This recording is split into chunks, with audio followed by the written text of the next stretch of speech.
Melbourne, huh? The ice is too thin, and to take snowmobiles would be way too dangerous. There's only one way to make that trip, and that's with the dogs. The dogs. 南极调查之旅。My God.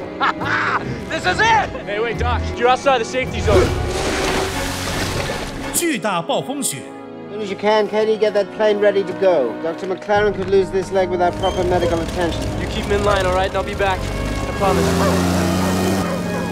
被迫分开。 If it lasts till here, which they're saying it will, then we're into winter, and nobody flies anywhere. We can't just leave him out there. There's nothing I can do.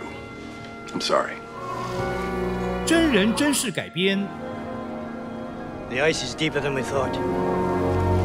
I gotta get back there. Right now. 保罗沃克。